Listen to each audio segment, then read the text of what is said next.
Kisah ini dimulai dari orang pintar yang sedang mengejar sosok Pontianak. Dia berlari menuju hutan dan terus mengejar sosok yang terbang dengan baju putih dari pohon ke pohon. Hingga akhirnya Pontianak itu berhenti di semak-semak. Dengan peralatan yang sudah dipersiapkan berupa paku dan juga sebuah kendi berisi air doa, perlahan dia mendatangi setan itu. Sayangnya sebelum menyerang dia terluka sendiri. Untungnya Pontianak itu bisa ditangani oleh orang pintar tersebut dan paku bisa ditancapkan di tengkuk setan berbaju putih itu. Beberapa bulan setelahnya, Adam, seorang pria yang tinggal sendiri di dalam hutan. Dia bekerja sebagai pengrajin gerabah yang studio miliknya tak jauh dari rumah orang tuanya. Dalam perjalanan bekerja, Adam hampir menabrak seorang perempuan yang mengendarai sepeda. Kejadian itu mengingatkannya dengan apa yang dialaminya beberapa bulan sebelumnya. Di mana malam itu, dia yang hendak menuju rumah ibunya, tiba-tiba ada seorang gadis yang melintas sehingga tanpa sengaja dia tabrak. Adam yang merasa bersalah pun membawa gadis itu pulang ke rumah ibunya. Ibunya yang melihat itu pun bingung kenapa Adam membawa gadis malam-malam. Dia menjelaskan kalau gadis itu tertabrak olehnya dan sekarang dia pingsan.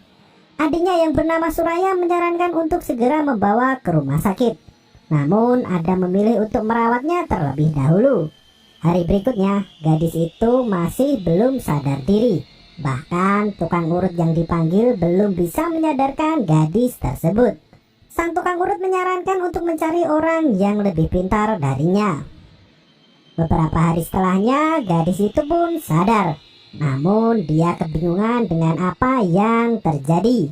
Bu Timah, ibu Adam menyuruhnya untuk beristirahat dan jika sudah sehat, Adam akan mengantarkannya pulang. Namun gadis itu kebingungan karena dia tak ingat apa-apa. Dia bingung harus balik kemana. Adam dan yang lain pun menduga kalau gadis tersebut mengalami hilang ingatan. Kejadian itu sudah berlalu selama 6 bulan. Adam sendiri sudah memasang iklan di koran apakah ada keluarga gadis tersebut yang mencarinya. Sayangnya belum ada satupun yang melakukan panggilan. Gadis itu sendiri hanya mengingat namanya yaitu Melati. Adam mencoba untuk mencari tahu dan menanyakan apa yang Melati ingat. Sayangnya dia sama sekali tak mengingat apa-apa. Dan bahkan alasan dia melintas di depan mobil Adam malam itu pun juga dia tak tahu. Ada seorang perempuan yang menyukai Adam. Dia bernama Sri. Sri sendiri tak menyukai Melati yang terus tinggal di rumah ibunya Adam. Sri ingin Adam menjadi suaminya dan dia sudah cukup dekat dengan keluarga Adam. Ketika makan malam tiba, Bu Timah membahas mengenai Melati yang sudah setengah tahun tinggal bersama mereka dan anehnya sama sekali tak ada info orang hilang atau orang yang mencari Melati. Melati sendiri juga tak tahu kenapa bisa begitu. Dia sendiri berterima kasih karena sudah dirawat oleh Bu Timah dan juga meminta maaf karena terus merepotkan. Sri yang ikut makan malam bersama dengan mereka pun menjawab dengan ketus, ya. Dia takut kalau Adam tertarik dengannya. Suraya pun mencoba menenangkan keadaan. Ia mengatakan kalau Melati bisa tinggal berapa lama pun di sana dan tak akan ada orang yang marah. Selain itu, Suraya juga mengatakan kalau Melati bisa menggunakan kamar milik Adam karena kakaknya itu lebih suka tinggal di rumah tua di dalam hutan. Sri pun meminta Adam untuk mengantarkannya pulang ke rumah. Dia melakukan itu supaya Melati merasa panas dan menegaskan kalau Adam miliknya. Sri sendiri juga mendatangi Bomoh untuk bisa menaklukkan hati Adam dan menjauhkannya dari Melati. Pagi harinya Melati yang bangun tidur pun menikmati suasana pagi di rumah Bu Timah. Dia yang sedang bersantai tiba-tiba menari dengan sendirinya dan berhenti ketika Adam melihat hal itu. Adam terkejut dan dia mengatakan kalau tak tahu Melati bisa menari. Melati sendiri juga tak tahu kalau dirinya bisa menari. Namanya juga amnesia. Adam pun berniat untuk pergi karena rumah ibunya itu sedang kosong dan tak baik baginya jika mereka berduaan di dalam rumah. Adam yang kembali ke tempat kerja didatangi oleh Sri. Dia menanyakan perihal hubungan mereka berdua. Sri mengatakan semenjak Melati datang, Adam tak pernah membicarakan lagi tentang masalah perkawinan. Adam sendiri merasa kesal dengan Sri. Dia mengatakan kalau Sri ingin menikah dengannya dan dia terus memepet ibunya agar bisa diterima sebagai menantu. Sri pun merasa jengkel. Dia menyalahkan Melati karena Adam bisa berbicara seperti itu kepadanya. Sri tak terima dan dia tak akan membiarkan Melati memiliki Adam. Malam harinya Suraya terbangun tengah malam. Samar-samar dia melihat ada perempuan yang menari di kamar atas. Suraya mengira kalau itu adalah Melati dan ketika dipanggil, sosok itu berbalik dan memperlihatkan wajah Melati yang mengerikan. Suraya yang ketakutan pun coba ditenangkan oleh Farid suaminya dan memberitahu kalau tak ada apa-apa di sana. Pagi harinya, Suraya merasa kesal dengan Farid karena dia tak mempercayai apa yang ia katakan. Farid mengatakan pada istrinya untuk tidak asal berbicara. Melati yang datang pun langsung diajak untuk sarapan bersama. Namun dia menolak untuk melakukan itu. Melati diajak Adam berjalan-jalan bersama. Adam semakin lama semakin menyukai Melati. Melati sendiri masih malu-malu untuk menjalin hubungan dengan Adam. Kau ini kenapa? Ke dia? Bu Timah memberitahu Adam kalau orang-orang kampung terus membicarakan tentang Melati. Adam pun tak peduli dengan itu. Namun bagi ibunya itu mengganggu dan dia tak bisa membiarkan Melati tinggal semakin lama di rumah mereka. Adam sendiri pun mengerti hal itu. Dia juga bingung karena dia tak bisa membiarkan Melati begitu saja. Terlebih, Adam merasa bersalah atas apa yang telah terjadi. Bu Timah pun mempunyai solusi. Kalau memang begitu keadaannya, Adam pun disuruh untuk mengawini Melati sehingga dia bisa menjaga gadis itu selamanya. Bu Timah sendiri lebih menyukai Melati ketimbang Sri. Melati sendiri mendengar percakapan itu dari jendela kamarnya. Malam harinya Adam mendatangi Melati yang termenung di teras rumah. Melati meminta maaf kepada Adam karena sudah banyak merepotkan keluarganya. Semenjak kejadian itu, Melati tak mempunyai siapa-siapa kecuali Adam. Adam pun menawari untuk menikah dengannya. Meski tak langsung menjawab, namun Melati menyetujui lamaran itu. Hari berikutnya mereka pun pergi ke pasar guna mencari baju perkawinan. Sri yang melihat hal itu merasa kesal sendiri. Hari pernikahan pun dilangsungkan. Sri yang melihat itu merasa sedih karena dia ditinggal nikah oleh Adam. Adam pun berpamitan kepada ibunya untuk membawa Melati ke rumahnya yang ada di tengah hutan. Tiba-tiba Saleh, paman dari Adam, datang. Dia baru saja tiba di kampung karena selama ini Saleh tinggal di Kuala Lumpur bersama dengan anaknya. Melati sendiri ketakutan melihat Saleh yang mempunyai tumor di pipinya. Adam pun berpamitan untuk pergi. Saleh tiba-tiba menanyakan kepada Bu Timah kenapa dia mengawinkan Adam dengan perempuan itu. Bu Timah pun menjawab kalau dia hanya ingin menghindari fitnah dari para warga kampung. Sri kembali mendatangi Bomoh dan dia marah-marah karena ajiannya tak berhasil. Bomoh itu pun memberikan sebuah boneka untuk menyantet Melati. Sementara Adam sendiri tengah mengajak Melati untuk malam pertama. Melati pun malu-malu kucing melakukan hal itu. Hari berikutnya Saleh kembali mendatangi Timah. Dia memberitahu kalau ada yang aneh dari Melati. Dia pun menanyakan asal-usul keluarga Melati. Namun Bu Timah tak bisa menjawab hal itu. Dia bahkan sudah memasang foto Melati di koran namun tak ada yang mengenal. Saleh pun memberikan sebuah nasihat untuk berhati-hati. Melati memang tak dikenal atau ada yang sengaja tak mengenalnya. Tentu hal itu membuat Bu Timah kebingungan. Dia meminta adik iparnya itu untuk mencari tahu siapa Melati yang sebenarnya. Saleh sendiri meminta Bu Timah untuk tidak berbicara mengenai itu kepada Adam dan dia akan berbicara sendiri. Saleh pun mendatangi rumah Adam.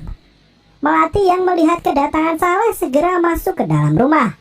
Saleh sendiri pun memaklumi hal itu. Dia mengatakan kalau setiap orang cantik yang melihatnya pasti ketakutan. Kedatangan Saleh sendiri ingin memberikan sebuah pesan kepada Adam jika istrinya merasa tak sehat atau ada suatu hal yang lain untuk segera memberitahunya. Adam pun menanyakan apa maksud pembicaraan pamannya itu. Saleh hanya menjawab kalau Adam merupakan pengantin baru dan takutnya ada orang yang berbuat jahat pada mereka.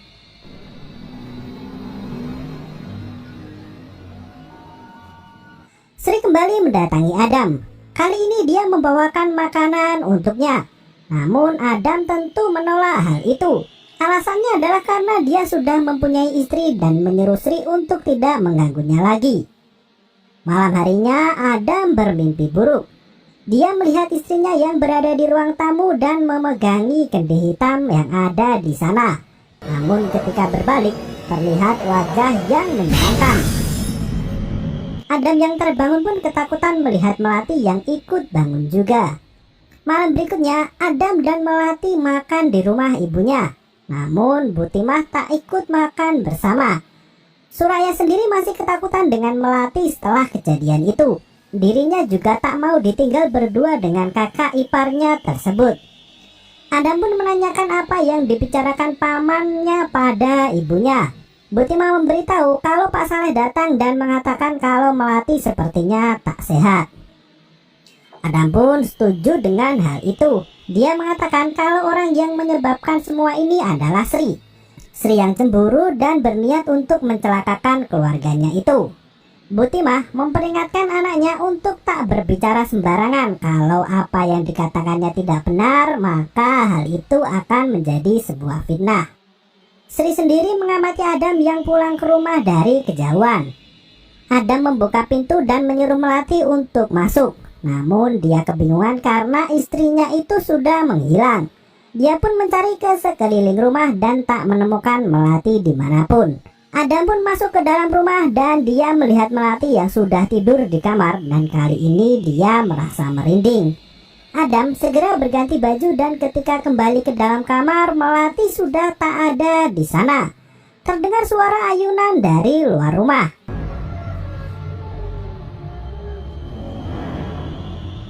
Adam yang datang menengok melihat Melati dengan wajah yang mengerikan. Dia pun berteriak dan Melati tiba-tiba ada di belakangnya. Dia pun menanyakan apa yang terjadi pada Adam karena terlihat ketakutan. Dirinya memberitahu kalau baru saja kembali dari kamar mandi. Adam sendiri pun kebingungan dengan apa yang dilihatnya, seolah dia tak percaya dengan apa yang terjadi. Pagi harinya Adam berpesan kepada istrinya itu untuk masak agak banyak karena ibunya akan makan malam bersama. Malam harinya Sri yang tak diundang pun tiba-tiba datang dan membawakan kue. Butimah sendiri tak bisa menolak pemberian itu. Dia menyuruh Melati untuk menyimpannya di dalam. Tiba-tiba Melati jatuh pingsan. Adam pun segera datang. Tiba-tiba Melati kesetanan seolah dia kesurupan. Dia memandangi Sri dengan marah. Sri segera pergi dari rumah tersebut. Melati yang pingsan pun dibawa kembali ke dalam kamar.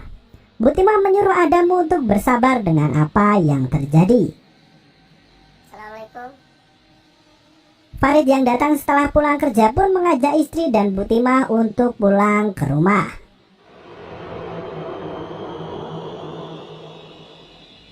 Malam harinya Melati kembali bangun dan pergi keluar rumah. Samar-samar terdengar suara seperti mocopat lingsurungi. Adam yang mengetahui itu segera mengejar istrinya, namun dia melihat Melati yang perlahan terbang menuju ke arah hutan. Tiba-tiba Melati sudah ada di belakangnya dan seolah bukan Adam yang mengikuti Melati, melainkan Melatilah yang mengikuti Adam keluar rumah. Hari berikutnya, Suraya yang sudah tak takut dengan Melati mengajaknya untuk bermain di sungai. Kembali terdengar suara kidung dan Melati menuju ke arah hutan. Suraya yang sendirian pun kebingungan mencari Melati. Dia menemukan kakak iparnya itu sedang memakan bunga melati yang tumbuh liar di sana. Melati sendiri tiba-tiba tersadar dan mengajak Suraya untuk pulang ke rumah. Sementara itu, Butimah ditelepon oleh Saleh dan menyuruhnya untuk datang ke rumahnya malam hari beserta dengan Adam tapi tidak dengan Melati. Dia mempunyai satu hal untuk dikatakan dan itu sangat penting.